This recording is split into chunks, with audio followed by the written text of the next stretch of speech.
It was 6:30 in the morning when I turned on the faucet in my ranch kitchen, and nothing came out. Not a drip. At first, I thought it was a busted pipe. But as I stepped outside, coffee mug in hand, I noticed something strange. Tire tracks, fresh ones, near the shared water junction down by the fence. That junction was supposed to be off limits to everyone except the 5 ranches who co-owned the line. But my gut already knew who had done it: Derek Weller. Derek was my neighbor to the south and a self-proclaimed land preservation purist, though he'd paved half his land for Airbnb cabins. He hated that I had horses, hated that I let kids visit for lessons, and really hated that I had a spring-fed pond the kids swam in every summer. Last month, he sent me a notice saying my water usage violated land conservation ethics. I laughed it off, thinking he was bluffing. But now my entire supply was dead. Panic set in. My horses needed water. My greenhouse was on a timer. I had 10 kids coming at 9 a.m. for riding camp. I called the county water office. They confirmed what I feared. Someone had manually shut off the primary valve that split between our properties. That valve wasn't easy to access. You had to know what you were doing. I drove straight to the junction with my phone recording, and there it was, a brand new padlock and a signed zip tied to the post. Closed due to overuse. Weller Land Management. He'd branded the valve with his name. I was fuming. I called him. Straight to voicemail. Then I marched over. His gate had a fresh no trespassing sign and a camera pointed right at the road. But karma works quick. By noon, I'd filed a complaint with the county and showed them the photos. They opened an emergency hearing for the next day.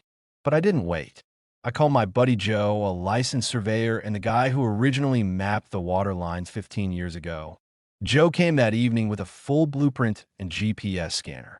We walked the entire underground layout, and what we found made my jaw drop. Derek's cabins? They were all connected to a side branch of my water access. He'd been drawing my spring water to fill his guest showers and hot tubs for months. That night, with Joe's help and full legal right, I shut off the secondary valve on my side of the line. Legally, his access was only conditional on cooperative use. Once he locked me out, he violated the agreement. By sunrise, Derek's precious cabins had no water. Guests began leaving angry reviews. One even posted, "We couldn't flush the toilet. Never coming back." Then it got worse. Derek stormed onto my property later that afternoon, red-faced and furious. "You can't do this. I've got paying clients," he yelled. "You shut off my supply first," I said, calm as ever. "I just returned the favor, legally." He waved a folder in my face.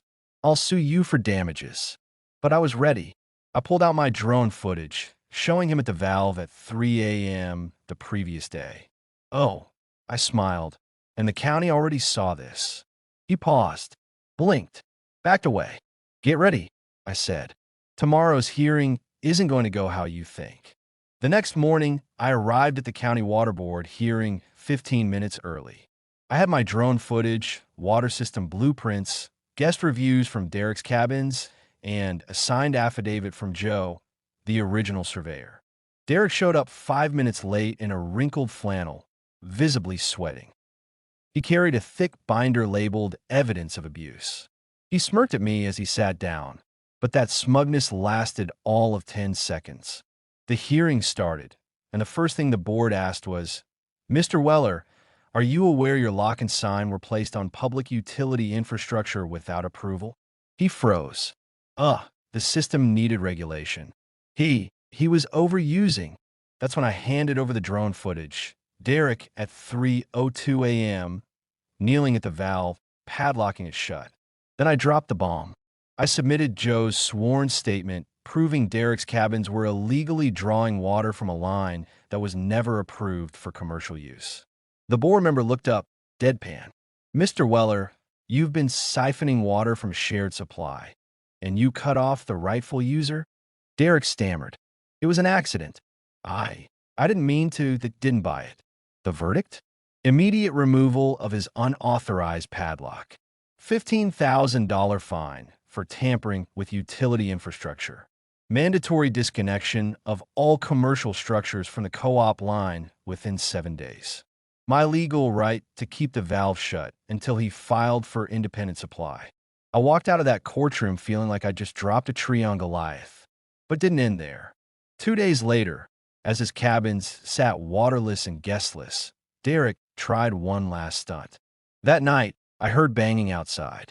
I grabbed my flashlight and my phone, and what I found made my stomach turn.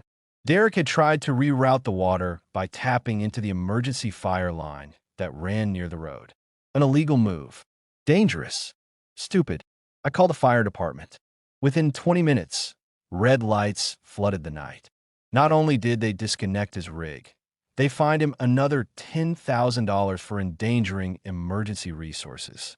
And then, the final blow. The county issued a cease and desist on his cabin business. Until he installed his own legal well, he couldn't operate. That was 6 months ago. His cabins? Still empty. Mine? Booked through the fall. He drives by, sometimes slower than usual, but he doesn't wave anymore. He knows he lost. And every time I hear the water running at my ranch, clean, clear, and mine, it reminds me, don't mess with the person who owns the source. Because when you cut off their supply, they just might cut off your entire empire. If this story kept you on edge, just imagine what's coming next. We release new HOA suspense dramas every day. So hit that subscribe button, turn on the bell, and stay locked in for more real, raw, and ruthless stories.